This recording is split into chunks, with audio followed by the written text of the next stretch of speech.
আমাকে বলে ঈমান যারা এনেছিল, মুমিন যারা হয়েছিল, ঈমানদার যারা হয়েছিল, ঈমানের পরিচয় কিভাবে দিয়েছে?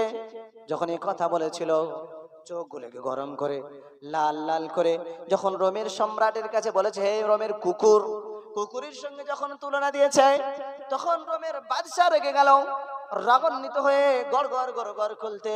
আমরা যখন রেগে যাই একটু গড় গড় একা একা বক বক করি, অনেকে আছে বক বক করে। রোমের কুকুর কি করলো? আমি এখন কুকুর নিয়েই বলবো, সম্রাট এতক্ষণ শেষ। রোমের কুকুর কি করলো? গড় গড় গড় গড় খুলতে রাগে রাগান্বিত হয়ে নিজে নিজে বক বক করতে করতে ভিবে আন্দার মহলে প্রবেশ করলো। আন্দার মহলে প্রবেশ করলো, প্রবেশ করে কিছুক্ষণ পরে আবার আন্দার মহল থেকে বেরিয়ে এলো। বেরিয়ে এসে বলল, জেল তত্ত্বাবধানে যারা থাকে তাদেরকে বলল, এদেরকে গ্রেফতার করো, সকলকে জেলের মধ্যে প্রবেশ করাও, এদেরকে বন্দি করে রাখো, এমন ভাবে বন্দি করো। আর বিশেষ করে আব্দুল্লাহ ইবনে হুযাফাকে আলাদা একটি কক্ষ দাও, আলাদা একটি কক্ষে একে বন্দি করো, সকলকে একটি কক্ষে বন্দি করো। সকলকে এভাবে বন্দি করা হলো, রোমের কুকুরের নির্দেশে বন্দি করা হলো।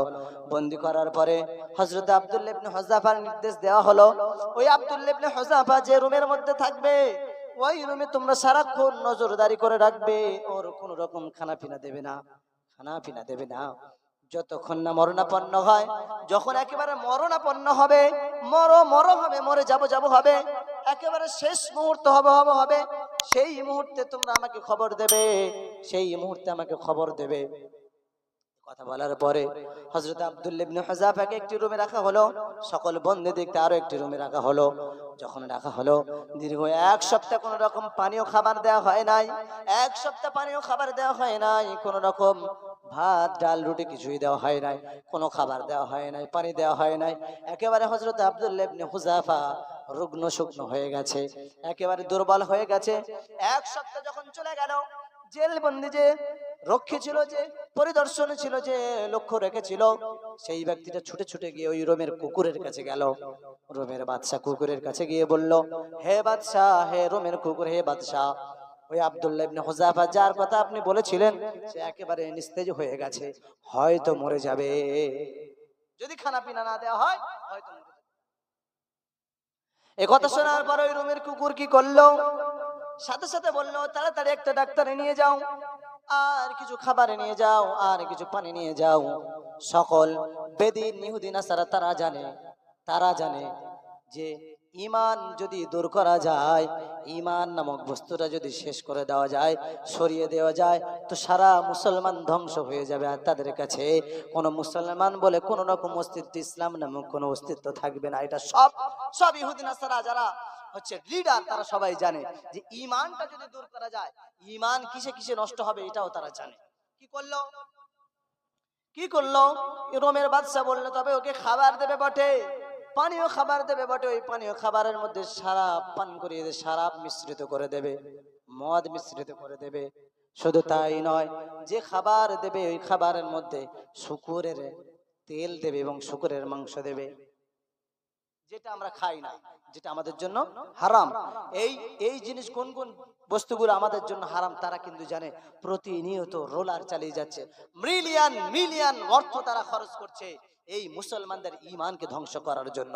কাদিয়ানি নামক একটা দল আছে, আপনারা খেয়াল রাখবেন, সচেতন থাকবেন। মসজিদে মসজিদে তারা কিতাব দিয়ে যাচ্ছে, 500 টাকা রেটের, 700 টাকা রেটের কিতাব দিয়ে যাচ্ছে, 30, 40টা, 35টা করে এভাবে কিতাব দিয়ে যাচ্ছে। আমার মসজিদে দিয়ে গেছে।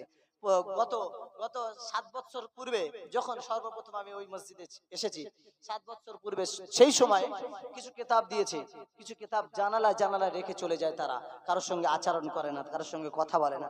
এই কিতাব পড়ে এমন কিতাব দিয়েছে, যদি সাধারণ মানুষ পড়ে তারা তাদের ঈমানকে কন্ট্রোল রাখতে পারবে না, নবীকে তারা নবী বলে নবী বলে স্বীকার করবে না, এমন এমন কিতাব দিয়ে যায়।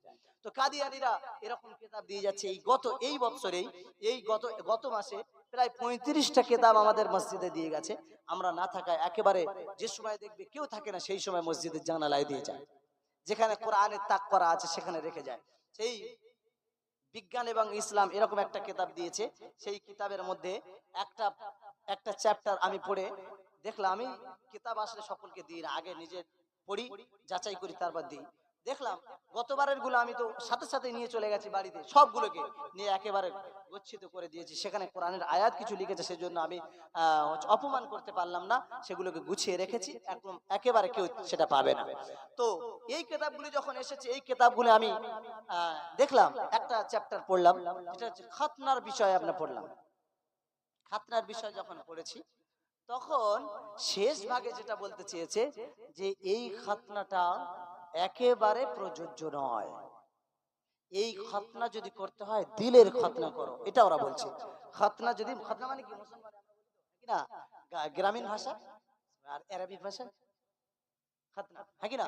তো এই খাতনাটা ওই চ্যাপ্টারের মধ্যে এসেছে যে খাতনাটা যদি করতে হয় দিলের খাতনা করো, এটা অযথা বেকার কাজ করা হচ্ছে। এটা কোনো সুন্নাত টুন্নাত নয়, এটা কোনো নবীর সুন্নাত নয়, এভাবে তারা স্বীকৃতি দিয়েছে। নাউযুবিল্লাহ, এটা স্বীকৃতি দিয়েছে। তো রোমের বাদশা সে জানে যে কিসে এদের ঈমান নষ্ট হবে, এই কাদিয়ানীরাও জানে যে কিসে এদের ঈমান নষ্ট হবে। যদি না ঈমান নষ্ট করার ইচ্ছা থাকতো, মিলিয়ন মিলিয়ন অর্থ এই কাজে খরচ করতো না। বলুন, একটা কিতাবের দাম যদি 500 টাকা হয়, 40টা কিতাবের দাম কত? 4 5 20,000 টাকা, হ্যাঁ কিনা? 20,000 টাকা কিসে পড়েছে সে 20,000 টাকা এখানে কিতাব দিয়ে যাবে? কিতাবটাকে সার্চ করে দেখা গেল এটা আমাদের জন্য প্রযোজ্য নয়, ঈমান নষ্ট হয়ে যাবে। সাধারণ মানুষের কাছে যদি পড়ে তারা ঈমান নষ্ট করে ফেলবে। তো রোমের কুকুর সে বুঝলো কি যে এদের ঈমান নষ্ট করার জন্য যে যে জিনিসগুলো প্রয়োজন সেগুলো দিতে হবে। কি দিল? পানীয় জলের মধ্যে দিয়ে দিল শরাব, মদ দিয়ে দিল, আর খাবারের মধ্যে যে গোশত দিয়েছে সেটা শুকরের গোশত পাঠিয়ে দিয়েছে। তো এই গোশতগুলো নিয়ে যখন যাচ্ছে কারারক্ষী, দ্বার রক্ষী, জেল রক্ষী যিনি গেলেন, খাবারটা নিয়ে পৌঁছে দিলেন। পৌঁছে দেওয়ার পরে বললেন, হে আব্দুল্লাহ ইবনে হুযাফা, তোমার জন্য খাবার এসেছে। তিনি উঠে বসলেন, জীর্ণ শীর্ণ অবস্থা, কোন রকম কষ্ট করে বসলেন। বসার পরে খাবে, খেতে যাবে, এমন সময় সেই ব্যক্তি বলছে, খাবে তো বটে, একটা কথা শুনে নাও, শস্যের ভিতরে ভূত থাকে তো, হ্যাঁ কিনা? শস্যের ভিতরেও ভূত থাকে। যতই পরিকাঠামো করুক না কেন, ষড়যন্ত্র করুক না কেন, তার মধ্যে থেকেও আমাদের পক্ষে থাকবে ইনশাআল্লাহ। তো সে কি বলল? খাবে তো বটে, তবে শুনে নাও, এই খাবারটা হচ্ছে শুকরের গোশত, আর এই যে পানীয় জল তুমি পাচ্ছ, এই পানীয় জলের মধ্যে মদ মিশানো রয়েছে। যখন এই কথা শুনেছে হযরত আব্দুল্লাহ ইবনে হুযাফা ঈমানের কেমন পরিচয় দিয়েছে শুনুন। ও গোপালপুরের নিবাসীরা, গোপালপুরের মুরব্বিয়ানেরা, বন্ধুগণেরা শুনুন। হযরত আব্দুল্লাহ ইবনে হুযাফা এই কথা যখন শুনলো, সাথে সাথে সবগুলোকে দূর করে চলে ফেলে দিল। হযরত আব্দুল্লাহ ইবনে হুযাফা বললেন, যদি প্রয়োজন হয় আমি না খেয়ে মারা যাব, তবে ঈমান নামক যে সম্পদ আমি পেয়েছি, এই সম্পদকে আমি এত সহজে নষ্ট হতে দিতে পারি না। সুবহানাল্লাহ, ঈমানের কত মর্যাদা দিয়েছে, পরিচয় দিয়েছে। যখন এটা নিয়ে চলে গেল, ফেলে দিল, দ্বার রক্ষী কি করলো? আবার চাবি লাগিয়ে চলে গেল, দরজা লাগিয়ে চলে গেল। রোমের কুকুর শুনতে শুরু করলো, জিজ্ঞাসা করলো যে কি হলো। যখন জিজ্ঞাসা করেছে, সেই ব্যক্তি বলেছে, বাদশার যে গোয়েন্দা ছিল সে বলেছে, হে বাদশাহ, হে রোমের বাদশাহ, আব্দুল্লাহ ইবনে হুযাফাকে এই কথা যখন বলেছি যে এটা হচ্ছে মদের মাংস, মদ দ্বারা কৃত পানীয় জল, এবং এটা হলো শুকরের মাংস দ্বারা কৃত তোমার খাদ্য, ওই আব্দুল্লাহ ইবনে হুযাফা লাথি মেরে ফেলে দিয়েছে, তবু ঈমানটা নষ্ট হতে দেয় না। কি আশ্চর্য! তো রোমের বাদশা আরো রাগান্বিত হলো, খাবারও খেলো না, কোনো মতে এদেরকে হারানো যাচ্ছে না। ইমানি পরীক্ষা কেমন হচ্ছে আমরা কি পরীক্ষা দিয়েছি সেটা আমি বলবো। কোনো মতে হারানো যাচ্ছে না, কোনো মতে একে শেষ করা যাচ্ছে না, একে ইমান হারা করানো যাচ্ছে না। তো এইবার বলল, আগামীকাল সকালে এদের আরো একটা বিচার করা হবে। কি হবে? নির্দেশ দেয়া হলো বড় একটি উনুন তৈরি করো, উনুনের উপরে বড় একটি কড়াই তৈরি করো, কড়াই একত্রিত করো, কড়াই জোগাড় করো, কড়াই রাখো, কড়াইয়ের মধ্যে বেশি করে তেল ঢালো, অনেকগুলো তেল ঢালো। তেল ঢালার পরে তেলগুলোকে টকবক টকবক করে ফোটাতে থাকো, ফোটানো শুরু করা হলো। এমত অবস্থায় হযরত আব্দুল্লাহ ইবনে হুযাফাকে আনার নির্দেশ দেওয়া হলো। বলল, ওই রোমের বাদশা কুকুর বলল, আব্দুল্লাহকে নিয়ে এসো, হুযাফাকে নিয়ে এসো। আব্দুল্লাহ ইবনে হুযাফাকে নিয়ে আসতে গেল, দুইজন সেনাপতি, রোমের সেনাপতি গেল, দুইজন সেনাপতি গেল হযরত আব্দুল্লাহ ইবনে হুযাফাকে যখন তুলছে, হযরত আব্দুল্লাহ ইবনে হুযাফা দীর্ঘদিন না খাওয়ার কারণে, পানীয় পান না করার কারণে, পানীয় জল না পান করার কারণে শরীরটা একেবারে মলিন হয়ে গেছে। শরীরে কোনো রকম শক্তি নাই, একেবারে পা গুলি ঘষে ঘষে আসছে। দুইজন সেনাপতির ঘাড়ে ভর দিয়ে পা দুটো মাটি দিয়ে লটকাতে লটকাতে আসতে শুরু করেছে। এসে যখন বাইরে দাঁড় করিয়েছে, দেখছে যে কড়াইয়ের মধ্যে আগুন জ্বালিয়ে কড়াইয়ের উপরে তেল ঢালিয়ে তেলগুলো টকবক টকবক করে ফুটছে। হযরতে আব্দুল্লাহ ইবনে হুযাফা এই দৃশ্য দেখলো। দেখার পরে রোমের বাদশা আবার তার কাছে এলো, হে আব্দুল্লাহ ইবনে হুযাফা, তুমি যদি এখন আমার কথা মেনে নাও, আমি যে প্রতিশ্রুতি দিয়েছি, অঙ্গীকারবদ্ধ হয়েছে, যা যা তোমাকে দেব বলেছি সবগুলি তোমাকে দিয়ে দেব, এবং সেই সাথে সাথে তোমার যে বন্ধুগুলো আছে যাদেরকে আমি বন্দী করেছি সকল মুসলমানকেও আমি ছেড়ে দেব, শুধুমাত্র তুমি ওই মুসলমানের ঈমান নামক জলে যে কালেমা, ওই কালেমাটা তুমি দূর করে দাও, কালেমাটা ছেড়ে দাও। তখন অফার দিচ্ছে, কখন? একেবারে মৌতের দরজা দাঁড় করিয়ে আবার অফার দিচ্ছে, যাতে করে আব্দুল্লাহ ইবনে হুযাফা ঈমান থেকে ঈমান হারা হয়ে যায়, পরীক্ষা করছে। তখন আব্দুল্লাহ ইবনে হুযাফা বলল, হে রোমের কুকুর, তুই কি আমার ঈমানটাকে শেষ করতে চাস?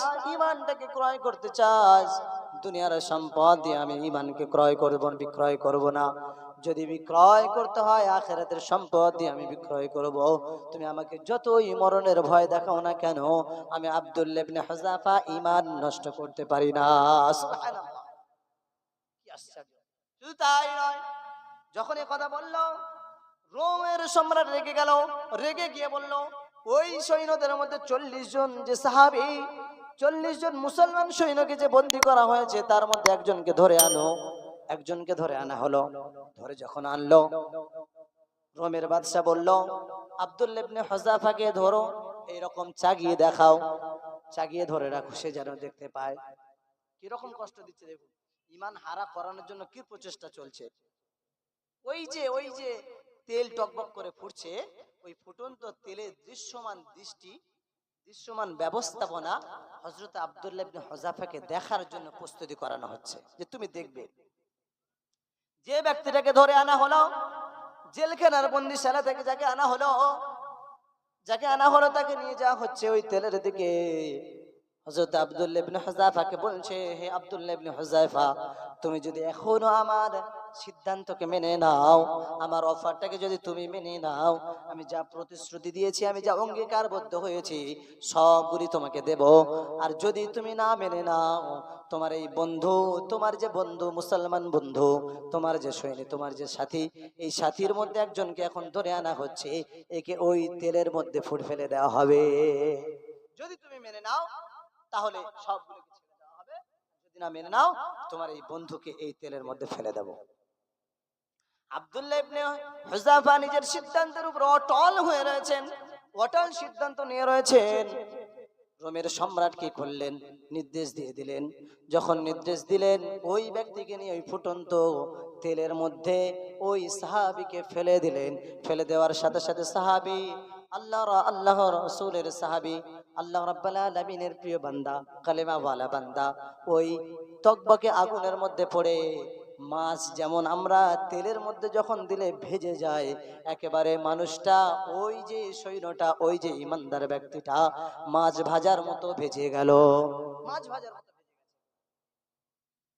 হায় আফসোস, ঈমানকে টিকিয়ে রাখার জন্য নিজেদেরকে কি করেছিল আমি এটা উপলব্ধ করতে চাচ্ছি। আমরা ঈমান পাওয়ার পরে কি করেছি? স্বল্প মূল্যে ঈমানকে বিক্রয় করে দিয়েছি, স্বল্প মূল্যে ঈমানকে ক্ষয় করে দিয়েছি। মসজিদে আজান হয়, আল্লাহু আকবার, আল্লাহু আকবার, এভাবে আজান হয়, মুয়াজ্জিন প্রতিনিয়ত আমাদেরকে ডাকে সহজে, অতি সহজে রজ্জিত, অতি সহজে আমরা এই ঈমান পেয়েছি বলে আমরা এই ঈমানের কদর দিতে পারিনি। পিতা, বর্তমান সময়ে দেখবেন যে সমস্ত বৃদ্ধ আপনারা আছেন, এই চাচা জানেরা আছেন, দেখবেন আপনারা যারা কনস্ট্রাকশনের কাজ করেন, সারাদিন মেহনত করে আসার পরে আবার রুমে গিয়ে নিজে রান্না করে খেয়েছে। সারাদিন কনস্ট্রাকশনের কাজ করেছে আর নিজে আবার রুমে গিয়ে রাত্রেবেলা রান্না করে খেয়েছে। তারা বুঝেছে জীবনের মূল্য। আর যারা দোকান চালাচ্ছে, ধরো বাজারে যে সমস্ত দোকানগুলো আছে, দোকান চালাচ্ছে যারা, তারা সকাল থেকে নিয়ে 24 ঘন্টার 4 ভাগে 3 ভাগ পরিশ্রম এই সমস্ত বাপজিরা করে। দুপুরে কোন রকম নাকে মুখে কিছু রকম খেয়ে সোজাসুজি আবার দোকানে পৌঁছে যায়, আবার ব্যবসা বাণিজ্য করে। কিসের লেগে? বাচ্চার জন্য, সন্তান সন্ততির জন্য।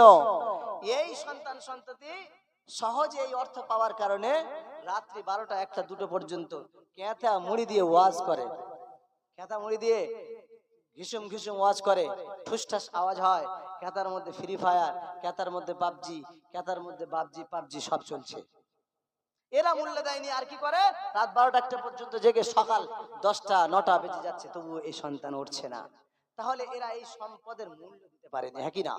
সহজে পেয়ে গেছে, এই সম্পদের মূল্য দিতে পারেনি। মাঝে মাঝে আব্বা ওয়াজ করে, আসলে আয় তো করতে হয় না, তাই ব্যয় করছো, ব্যয় করার মজা বুঝতে পারছো না। আয় তো করো না, যদি আয় করতে তো ব্যয় করার কষ্ট কতটা সেটা তুমি বুঝতে। এটা মাঝে মাঝে ওয়াজ করে। তো ঈমান সহজে পেয়ে গেছি বলে ঈমানের মর্যাদা আমরা দিতে পারিনি।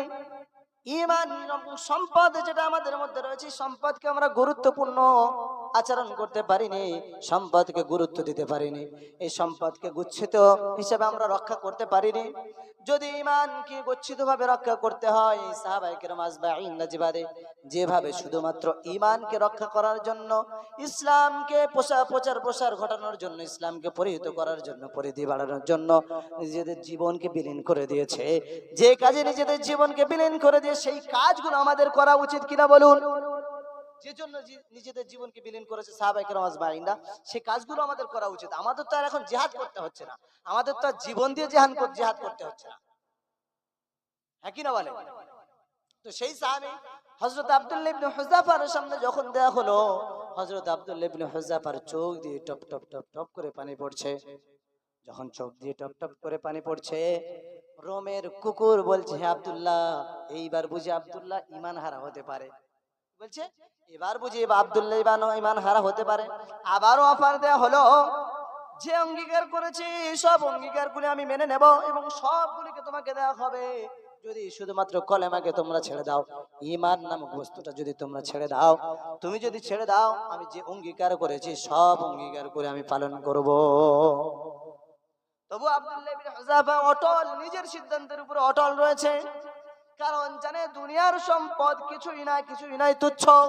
ঈমান যার মধ্যে থাকবে, আমি প্রথম বলে দিয়েছি, যার মধ্যে যাররা পরিমাণ ঈমানের ধূলিকণা থাকবে, আল্লাহ রাব্বুল আলামিন একটা সময় তাকে জাহান্নাম থেকে জান্নাতের মালিক বানায় দিবেন। সেই জান্নাতের পরিধি হবে এই দুনিয়ার 10 গুণ। কত গুণ? 10 গুণ। যদি 10 গুণ জান্নাতে পেতে পারি এই ঈমানের কারণে, যাররা পরিমাণ ঈমানের কারণে যদি 10 গুণ জান্নাত পেতে পারি, তাহলে এই দুনিয়ার সম্পদ আমার কাছে কি? হযরত আব্দুল্লাহ ইবনে হুযাফা বলল, আমার কাছে এটা তুচ্ছ, আমার কাছে কিছুই নয়। হযরত আব্দুল্লাহ ইবনে হুযাফাকে নির্দেশ দেওয়া হলো, তাদের সাথীদেরকে নির্দেশ দিল, আব্দুল্লাহ ইবনে হুযাফাকে তেলের মধ্যে ফেলো। একেও নির্দেশ দিল। যখন মেনে নিল না, তখন আবারও নির্দেশ দিল। যখন নির্দেশ দিল, হযরত আব্দুল্লাহ ইবনে হুযাফাকে নিয়ে যাচ্ছেন, তিনি চলতে পারছেন না, পাটা লটকে লটকে যাচ্ছেন। শরীরে কোনো রকম সতেজমূলক কোনো রকম বস্তু নেই, শরীরের মধ্যে কোনো রকম তেজস্ক্রিয় শক্তি নেই, শরীরের মধ্যে কোনো রকম বল শক্তি নেই। হযরত আব্দুল্লাহ ইবনে হুযাফা লটকে লটকে যেতে যেতে তেলের কাছে চলে গেছেন। তখন চোখ দিয়ে টপ টপ টপ টপ করে পানি পড়ছে, এমন ভাবে পানি পড়ছে, হযরত আব্দুল্লাহ ইবনে হুযাফার পানি পড়া দেখে, চোখের পানি পড়া দেখে যারা ধরেছিল তাদের মধ্যে একজন চলে গেল ছোটে রোমের বাদশার কাছে। বাদশার কাছে গিয়ে বললেন, হে বাদশা, হযরত আব্দুল্লাহ ইবনে হুযাফা খুব ক্রন্দন করছে। এইবার বুঝি আব্দুল্লাহ ইবনে হুযাফা নিজের সিদ্ধান্ত বদল করতে পারে। হযরত আব্দুল্লাহ ইবনে হুযাফার এই কথা শুনে, যখন এই কথা শুনলো, রোমের কুকুর ছুটে ছুটে আব্দুল্লাহ ইবনে হুযাফার কাছে গেল। কত বড় শয়তান বুঝুন, ঈমান হারা করানোর জন্য একজন সম্রাট কি কাজ করছে। আব্দুল্লাহ ইবনে হুযাফার কাছে গেল। যখন আব্দুল্লাহ ইবনে হুযাফার কাছে গেল, হযরত আব্দুল্লাহ ইবনে হুযাফাকে জিজ্ঞাসা করলো, হে হুযাফা, আব্দুল্লাহ ইবনে হুযাফা, হে আব্দুল্লাহ, তুমি কি, তোমার পিতামাতার কি মায়া হয়, তোমার বিবি বাচ্চার কি মায়া হয়, তোমার জানের কি মায়া হয়, তুমি কি ঈমান হারা হয়ে যেতে চাও, তুমি কি ওই কলেমাকে ছেড়ে দিতে চাও, আমার কথা কি মেনে নিতে চাও, তাই বুঝি কাঁদছো নাকি? হযরত আব্দুল্লাহ ইবনে হুযাফা বললেন, না না না, আমি আমার পিতামাতার জন্য ক্রন্দন করিনি, আমি আমার স্ত্রীর জন্য ক্রন্দন করিনি, আমার সন্তান সন্ততির জন্য ক্রন্দন করিনি, আমার বিবি বাচ্চার জন্য ক্রন্দন করিনি, আমি ক্রন্দন করিনি সব কিছুর জন্য, দুনিয়ার কোন আসবাবের জন্য ক্রন্দন করিনি। তবে তবে কেন ক্রন্দন করো? রোমের কুকুর বলছে, তবে কেন কাঁদো, এত কাঁদো কেন, কাঁদছো কেন, তুমি আমাকে বোঝাও। হযরত আব্দুল্লাহ ইবনে হুযাফা বললেন, হে রোমের কুকুর, আমি এই জন্য কাঁদছি, আমি আব্দুল্লাহ এই আজকের দিনের জন্য নিজের জীবনকে বিলীন করব। আল্লাহর কাছে আমি ফরিয়াদ করছি, আল্লাহ রাব্বুল আলামিন যেন শত শতবার আমাকে আবার জিন্দেগিতে পাঠিয়ে দেয়, পৃথিবীর জমিনে পাঠিয়ে দেয়, আর আমি শত শতবার এভাবে আল্লাহর রাস্তায় দ্বীনের জন্য শহীদ হতে পারি। বলে সুবহানাল্লাহ। কেন কাঁদছে? আমার একটা জীবন, একবার মাত্র আমি শহীদ হচ্ছি। হায় আল্লাহ, আফসোস যদি আমাকে পৃথিবীতে পাঠানো হতো, আমি বারবার আমার জীবনকে বিলীন করে দিতাম। সুবহানাল্লাহ। সাহাবায়ে কেরাম আজমাইনরা নিজেদের জীবনকে বিলীন করেছে শুধুমাত্র ঈমানের কারণে। কিসের কারণে বলেন? ঈমানের কারণে। এই ঈমান আমরা পেয়েছি বটে, ঈমানের গুরুত্ব দিতে পারিনি। এতক্ষণ আমরা আওয়াজ করেছি, এবার একটু ওয়াজ করব। এতক্ষণ আওয়াজ শুনেছি, সুর শুনেছি, আওয়াজ শুনেছি, এবার একটু ওয়াজ করব। আমরা একটু মনোযোগ সহকারে শুনবো ইনশাআল্লাহ। ইনশাআল্লাহ। আল্লাহ রাব্বুল আলামিন অসহায়ের মতো আমাদের দিকে তাকিয়ে আছে, জানেন? অসহায়। আল্লাহ বলছে, আমি পৃথিবীতে সবকিছু পাঠিয়েছি, অনেক মাখলুক পাঠিয়েছি, তার মধ্যে শ্রেষ্ঠ মাখলুক করে পাঠিয়েছি কুনতুম খায়রা উম্মাতিন উখরিজাত লিন-নাস। শেষ জামানার উম্মতকে আমি বেশি পছন্দ করেছি এবং বেহতরিন বলেছি, ভালো বলেছি, শ্রেষ্ঠ বলেছি। বলি সুবহানাল্লাহ। আমরা শ্রেষ্ঠ কেন? শ্রেষ্ঠ কেন? আল্লাহ রাব্বুল আলামিনের শেষ নবী মুহাম্মদ রাসূলুল্লাহর উম্মত হয়েছি, এজন্য শ্রেষ্ঠ কি না, আল উলামা ওয়ারাসাতুল আম্বিয়া। আম্বিয়া আলাইহিস সালাতু ওয়াস সালামের শেষ আসার যে লেভেল, সেটা শেষ হয়েছে রাসূল করিম সাল্লাল্লাহু আলাইহি ওয়াসাল্লামের পরে আর কোন রাসূল নবী আসবে না। আসবে কি? আসবে না। তো আসবে না যখন, প্রত্যেকটি নবী এবং রাসূলের কাজটা কি ছিল? তাওহীদ, রিসালাত, আখিরাতের দাওয়াত দাও। তাওহীদ, রিসালাত, আখিরাতের দাওয়াত দাও। তো আমাদের নবী সাল্লাল্লাহু আলাইহি সাল্লামের সেটাই ছিল।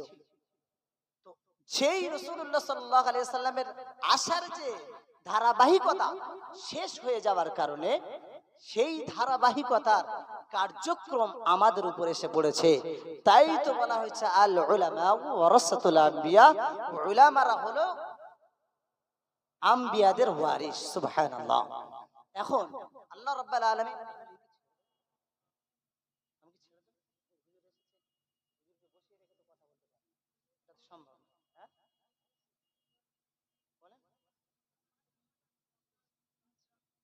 আমি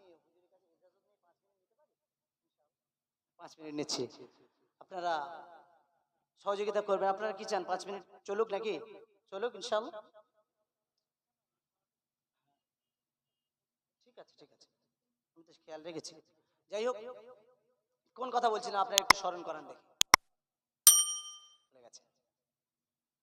তাওহীদ, রিসালাত, আখিরাত, এটার বয়ান দিয়েছেন প্রত্যেকটা নবী আলাইহিস সালাতু ওয়াস সালাম। আমাদের উপরে এটা বর্তেছে, এখন আর কোন নবী আলাইহিস সালাতু ওয়াস সালাম আসবেন না, সেজন্য আমাদের জন্য, হ্যাঁ কি না?